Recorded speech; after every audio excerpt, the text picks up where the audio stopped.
Students, thermodynamics में एक बहुत इंपॉर्टेंट टॉपिक को आज डिस्कस करने जा रही हूँ आप लोगों के साथ, that is bond Haber cycle. अच्छा, बॉन्ड हेबर साइकिल है क्या?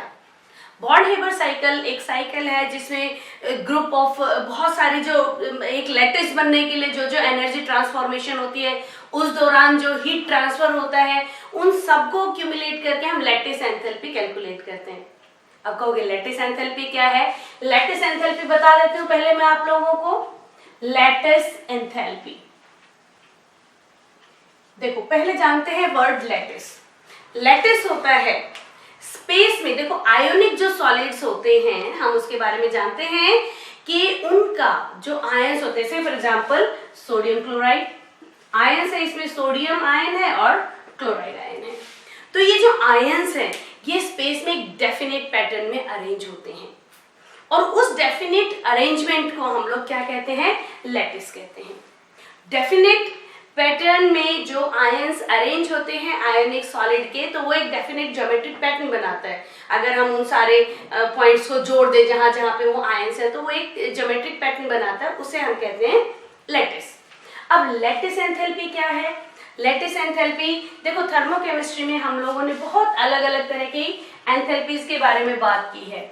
लैटिस एंथैल्पी, फिर आ जाओ लैटिस, एक मोल लैटिस में कंस्टिट्यूएंट्स को, पार्टिकल्स को अलग करने के लिए जो एंथैल्पी चाहिए उसे हम कहते हैं लैटिस एंथैल्पी। कैसे कैलकुलेट होती है अभी मैं करके दिखाती हूँ। मान ले हम सोडियम क्लोराइड का एग्जांपल ले लेते हैं। आप देख रहे होंगे कि ये मैंने क्या लिखा हुआ है, यहाँ पे मैंने कुछ डिफरेंट एंथैल्पीज लिखी हुई हैं जिनका अभी मैं इस्तेमाल करूंगी, बिकॉज इसलिए लिखी है, ये लर्न करने की जरूरत नहीं होती, लर्न नहीं होती है। अब मैं बुक में से लूंगी तो वो काफी टाइम कंज्यूम करेगा, इसीलिए मैंने पहले ही लिख दी है। इससे पहले हम बात कर लेते हैं, मान लो सोडियम क्लोराइड का फॉर्मेशन, एक बार फिर से याद दिला देती हूँ। Enthalpy of formation, enthalpy of formation का क्या मतलब है? जब एक मोल सब्सटेंस बने, कितना? एक मोल। फॉर्मेशन में दो चीजें याद रखनी जरूरी है कि सब्सटेंस एक मोल बनना चाहिए और दूसरी चीज वो जो कंपाउंड बन रहा है वो अपने एलिमेंटल फॉर्म में से, उसके जो कंस्टिट्यूएंट पार्टिकल है वो एलिमेंटल फॉर्म में होने चाहिए, मोस्ट स्टेबल एलिमेंटल फॉर्म में, जरूरी है।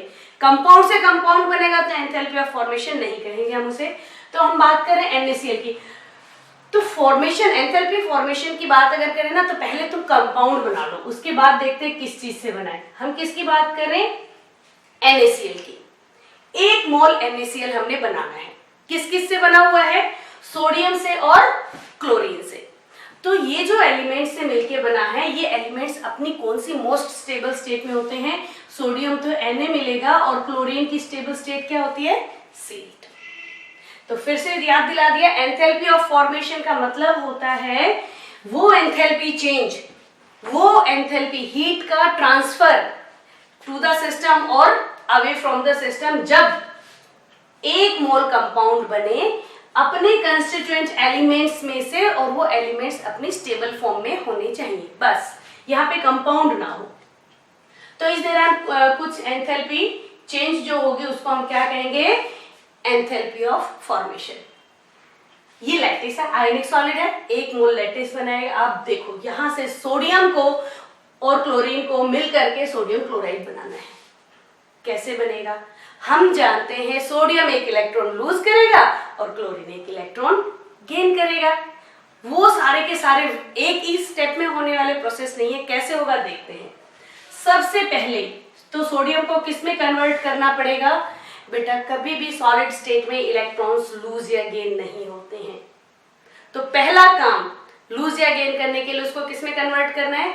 गैसियस स्टेट में कन्वर्ट करना है। और क्योंकि ये एक ही एटम है, मॉलिक्यूल होता तो पहले हमें मॉलिक्यूल भी तोड़ना पड़ता है एटम में, अभी क्लोरीन में तोड़ के बताऊंगी। ये एक एटम है तो इसको मैं डायरेक्टली किस में कन्वर्ट कर दूं? गैस में कन्वर्ट कर दूं। सॉलिड है ये यहाँ पे और ये क्या है? गैस है और ये सॉलिड है। एक चीज और, स्टैंडर्ड एंथैल्पी किसे कहते हैं? अगर मैं इसमें नोट लगा दूं ये तो क्या होगा? Standard enthalpy of formation. Standard enthalpy का मतलब होता है जब सारे के सारे रिएक्टेंट्स और प्रोडक्ट अपनी स्टैंडर्ड स्टेट में हो। अब ना स्टैंडर्ड स्टेट क्या होती है? स्टैंडर्ड स्टेट किसी भी एलिमेंट की वो स्टेट होती है जो रूम टेम्परेचर पे पाई जाती है। जैसे वाटर की standard state, water room temperature पे क्या होगा, सॉलिड, लिक्विड या गैस, लिक्विड, तो standard state of water is liquid. Sodium की स्टैंडर्ड स्टेट रूम टेम्परेचर पे सॉलिड, इसीलिए वो सॉलिड है। क्लोरीन रूम टेम्परेचर पे गैस, तो उसकी स्टैंडर्ड स्टेट गैस होगी। नमक, सोडियम क्लोराइड रूम टेम्परेचर पे सॉलिड होता है। तो जब सारे रिएक्टेंट्स और प्रोडक्ट्स अपनी स्टैंडर्ड स्टेट में होते हैं तो उस दौरान जो एंथैल्पी चेंज होती है उसको हम ऐसे H के ऊपर नॉट लगाते हैं, that is standard enthalpy of formation. सारे अपनी अपनी स्टैंडर्ड स्टेट में। नेक्स्ट वापस आ जाते हैं, सोडियम को हमें क्या बनाना होगा, सोडियम से एक इलेक्ट्रॉन लूज कराना है, आयन बनेगा। तो पहले हमें उसको गैस में कन्वर्ट करना पड़ेगा, तो सॉलिड से गैस, एंथैल्पी ऑफ सब्लिमेशन। और हम किसकी बात कर रहे हैं, स्टैंडर्ड एंथैल्पीज की।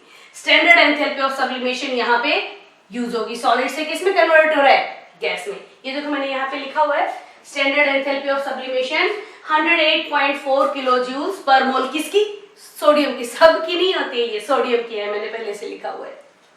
अब गैसियस एटम होने के बाद इसमें से हम इलेक्ट्रॉन को लूज करा सकते हैं। हमें किस में कन्वर्ट करना है, इसको आयन में कन्वर्ट करना है। किसमें, सोडियम आयन में। इलेक्ट्रॉन लूज करने के लिए भी एक एंथैल्पी की जरूरत होती है, कौन सी, आयोनाइजेशन एंथैल्पी। तो यहां पे जो एंथैल्पी यूज होगी that will be ionisation enthalpy. Ionization enthalpy क्या होती है, वो एंथैल्पी जो किसी गैसियस एटम में से एक इलेक्ट्रॉन को लूज करने के लिए चाहिए, वो होगी फर्स्ट आयोनाइजेशन एंथैल्पी। हमें एक ही इलेक्ट्रॉन लूज कराना है, इसीलिए हम एक आयोनाइजेशन एंथैल्पी ले रहे। तो सोडियम आ गया जहां हमें चाहिए था, हमें क्लोरीन भी आयन में चाहिए। तो हमें पहले क्या करना पड़ेगा, मैं थोड़ा सा इसको दूर लिख देती हूँ ताकि क्लैरिटी बन जाए। इधर लिख देते हैं Cl2 गैसियस स्टेट में है, हमें एक सोडियम आयन के साथ एक क्लोराइड आयन चाहिए। ये क्या है, मॉलिक्यूल है। तो पहला काम हमें इसको किस में कन्वर्ट करना पड़ेगा, एटम में कन्वर्ट करना पड़ेगा। तो ये क्या बनेगा, इसको मैं पहले ही बैलेंस कर देती हूँ, चलो हाफ क्लोराइड लगेगा ना, बैलेंस करना जरूरी क्योंकि हमारे को एक मोल चाहिए। तो यहाँ पे जो एंथैल्पी यूज होगी that will be atomisation enthalpy, मतलब मॉलिक्यूल को हम तोड़ करके किसमें कन्वर्ट कर रहे हैं, एटम में। मेरे पास कितने एटम आ गए, 2 क्लोरीन एटम गैसियस फॉर्म में आ गए। ध्यान देना, ये क्या कर रहा है, एक क्लोरीन मॉलिक्यूल जिसमें 2 क्लोरीन के एटम हैं उनको तोड़ रहा है। हमें कितने क्लोरीन के एटम चाहिए, एक चाहिए। तो इसको हम क्या करेंगे, इस एंथैल्पी को आधे से डिवाइड कर देंगे क्योंकि हमें एक चाहिए, आधा, राइट। ओके, अब क्लोरीन को हमने किस में कन्वर्ट करना है, क्लोराइड आयन में कन्वर्ट करना है। गैसियस एटम में अगर हम एक इलेक्ट्रॉन ऐड करते हैं तो उस दौरान जो एंथैल्पी चेंज होते हैं हम उसे क्या कहते हैं, इलेक्ट्रॉन गेन एंथैल्पी, राइट। अब ध्यान देना, sublimation enthalpy, ionization enthalpy, atomization enthalpy, ये हमें सिस्टम में देने पड़ेंगे। बिना एनर्जी के सब्लिमेशन नहीं होगा, बाहर से सराउंडिंग से एंथैल्पी देंगे। आयोनाइजेशन एंथैल्पी, इलेक्ट्रॉन हटाने के लिए भी एनर्जी चाहिए, एटम में तोड़ने के लिए भी एनर्जी चाहिए। तो ये तीनों हमें पॉजिटिव में मिलेंगी। देखो, सब्लिमेशन एंथैल्पी प्लस में है, आयोनाइजेशन एंथैल्पी प्लस में, एटमाइजेशन प्लस में। लेकिन जब हम किसी में इलेक्ट्रॉन ऐड करते हैं तो एक्स्ट्रा अमाउंट ऑफ एनर्जी बाहर सराउंडिंग में लिबरेट होती है, तो ये नेगेटिव में मिलेगी हमको। ये देखो, ये नेगेटिव में, ये प्लस माइनस ध्यान रखने जरूरी है, अदरवाइज कुछ ना कुछ कंफ्यूजन क्रिएट होगा। आप देखते हैं, अब हमारे पास ये दोनों ही आयंस आ चुके हैं और ये दोनों आयन क्या बनाएंगे, ये लैटिस बनाएंगे। तो इस दौरान जो एंथैल्पी चेंज होगा उसे हम कहेंगे लैटिस एंथैल्पी, लैटिस एंथैल्पी। जो हमें गिवन होता है ना, अगर लैटिस एंथैल्पी कैलकुलेट करनी, बॉन्ड हेबर साइकिल किसके लिए है, लैटिस एंथैल्पी कैलकुलेट करने के लिए है। हमें जो गिवन होता है वो सारी की सारी चीजें, एंथैल्पी ऑफ फॉर्मेशन क्या होगा, इन सारी एंथैल्पीज का सम। कौन सी, enthalpy of sublimation plus enthalpy of ionisation plus half enthalpy of atomisation, क्योंकि हमें एक क्लोरीन चाहिए, plus enthalpy of electron gain enthalpy plus lattice enthalpy. हमें बाकी सब मालूम है, सिर्फ लैटिस एंथैल्पी नहीं मालूम। तो हम कैसे करेंगे, देखो मैं इसको करके दिखा देती हूँ आप लोगों को। कहाँ लिखूं, यहाँ लिख देती हूँ। चलो इसको हम ऐसे करेंगे, enthalpy of formation, standard enthalpy क्योंकि सारी स्टैंडर्ड उसमें, एंथैल्पी ऑफ फॉर्मेशन पहले क्या करेंगे, standard enthalpy of sublimation plus ionisation enthalpy plus half कर देंगे किसका, एटोमाइजेशन एंथैल्पी को, प्लस इसके बाद क्या आ जाएगा, इलेक्ट्रॉन गेन एंथैल्पी, क्यों हम एक ही इलेक्ट्रॉन गेन कर रहे हैं तो एक इलेक्ट्रॉन गेन एंथैल्पी, दो करना होगा तो हम दो यूज करेंगे, बताऊंगी उसके बारे में भी। एंड लास्ट क्या है, plus lattice enthalpy, lattice enthalpy. Now ये हमें गिवन है, गिवन हमेशा होगा ये आपको, एंथैल्पी ऑफ फॉर्मेशन इसकी जगह हम लिखेंगे -411.2, enthalpy of sublimation +108.4 plus enthalpy of ionization +495.6 plus half atomization energy 242 plus यहां पे माइनस आएगा, ये क्या करेंगे, यहां हम प्लस करके यहां माइनस आएगा, क्यों क्या है ये, -348.6 किलो जूल्स पर मोल प्लस लैटिस एंथैल्पी। अभी लैटिस कैलकुलेट करनी, सबकी वैल्यूज यहाँ पे पुट करो, आप लोगों को आंसर आ जाएगा। ये होता है बॉन्ड हेबर साइकिल। अभी अच्छा, अगर सोडियम क्लोराइड की जगह जनरली क्या होता है, कभी सोडियम क्लोराइड कभी आपको मैग्नीशियम क्लोराइड दे देंगे, उसमें क्या करेंगे, एक जनरल बात बता देती हूँ, इसको खत्म करते हैं यहाँ पे, आप लोगों के अब समझ में आ जाएगा दोनों एग्जाम्पल देने से।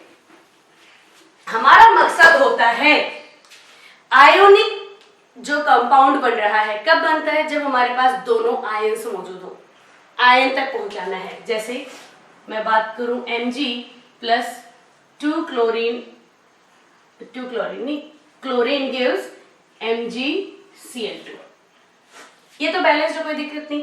या फिर मैं दोबारा से वैसे करके दिखाती हूँ तुम्हारे को, एंथैल्पी ऑफ फॉर्मेशन, फॉर्मेशन किसका, मैग्नीशियम क्लोराइड का, 1 मोल लेना है, किससे, अपने एलिमेंट्स में से जो स्टेबल है, हाईली स्टेबल स्टेट में है। मैग्नीशियम ऐसे स्टेबल है और क्लोरीन ये गैस स्टेबल है, this is in solid state और ये भी सॉलिड है। मकसद क्या होगा हमारा, मैग्नीशियम को कहां पहुंचाना है, 2 पॉजिटिव स्टेट तक पहुंचाना है, और क्लोरीन को 2 क्लोरीन के एटम चाहिए हमें, क्या, 2 क्लोरीन के एटम चाहिए हमें एक नेगेटिव चार्ज के साथ, यानी कि 2 क्लोराइड एटम चाहिए। तो क्या करेंगे, सबसे पहले वही एंथैल्पी ऑफ सब्लिमेशन, क्या हो जाएगा, ये मैग्नीशियम सॉलिड में कन्वर्ट हो जाएगा। यहां हमें 2 आयोनाइजेशन एंथैल्पीज चाहिएगी, फर्स्ट IE क्या हो जाएगी, किसमें कन्वर्ट हो जाएगा, मैग्नीशियम 1 पॉजिटिव में, यहां भी कोई चेंज होगा, और सेकेंड आयोनाइजेशन एंथैल्पी तो क्या हो जाएगा, मैग्नीशियम 2 पॉजिटिव आयन में कन्वर्ट होगा, यही हमें चाहिए था। क्लोरीन का क्या करेंगे, देखो उसमें हमने क्लोरीन को हाफ से डिवाइड किया था एटोमाइजेशन एंथैल्पी को, क्योंकि हमें एक एटम चाहिए था, यहाँ तो हमें दोनों के दोनों चाहिए, तो हम इसको हाफ से नहीं करेंगे, हाफ नहीं करेंगे, हमें दोनों चाहिए।